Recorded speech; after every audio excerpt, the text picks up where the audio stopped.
welcome back to my YouTube channel. Today we are showing what I used in the kitchen for my left hand. So we're gonna start off with this and we'll move on.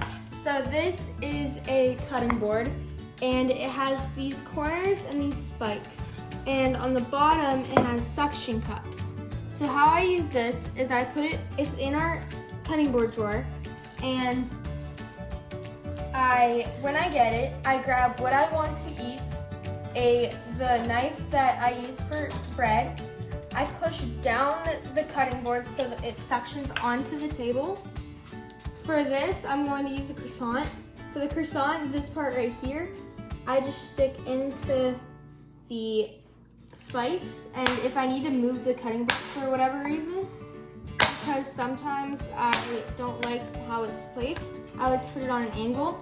So I'll push down the cutting board when I want it in my place. I put the spikes on, I grab the knife I need, I put my one finger right here, and I will slowly cut it down. The only reason my finger is there is just to stabilize it, but other than that, the spikes do the rest. So then it just cuts right through it, and there's the cut croissant. And it's a little bit messy, but I just throw it in the sink. So the next thing is an apple. I don't really use this corner much, but for certain things, I like to move the way the cutting board is for certain things to cut.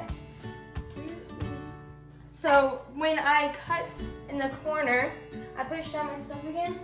I grab the foam that goes right here, and so I don't accidentally put my hand on the spikes, but I will put the apple in the corner and I will just cut right through it. And so when I put it against the corner, I can push against the corner when I cut. So I just cut right through it, and then there's my cut apple. So then I can keep cutting it, but I have other things. So after we do the cutting board, I'm just going to move it off. It is really hard to get off the suction cups because I pushed it very hard. The next thing is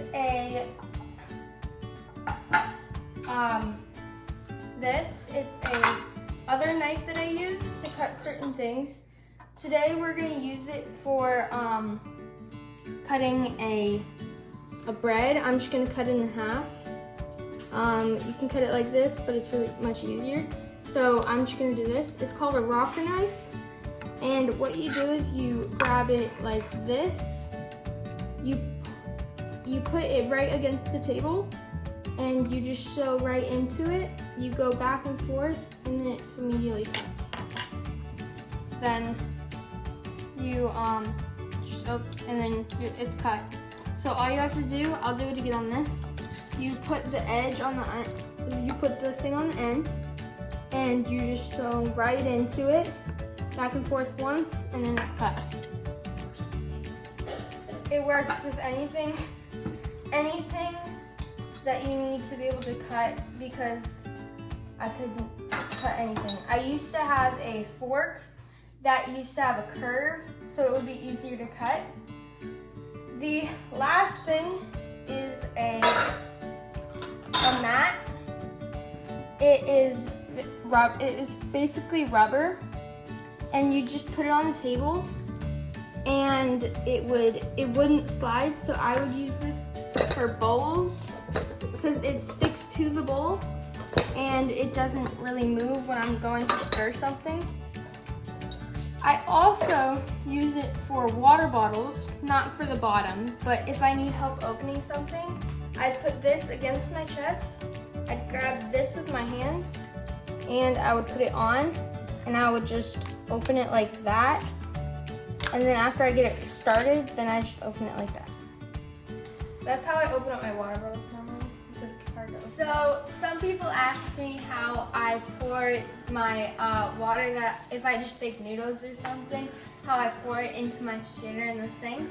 So while the noodles are cooking, I get out everything I need. So I already have the strainer in the sink, and the sink is really close to the stove, which is kind of nice. But when it's at probably like 10 seconds, I turn off the burner. I put on my glove, and with my glove, I take this off. I put it on the other side of the stove. The certain way I do it is instead of doing this, picking it up, I put it like this. I put my elbow against my body to hold the weight. I move over a little bit. I let the water like settle so it doesn't go everywhere. And then I walk to the sink. So when I'm over there, I already know that I have to turn it over. So then I just do that and I let it turn all the way over. So then when I put this right here or back on the stove. But then when it's already in there, then I just grab it with one hand and I shake it. But after I do that, then I let this like settle on the stove to do it. Thanks for watching. Bye.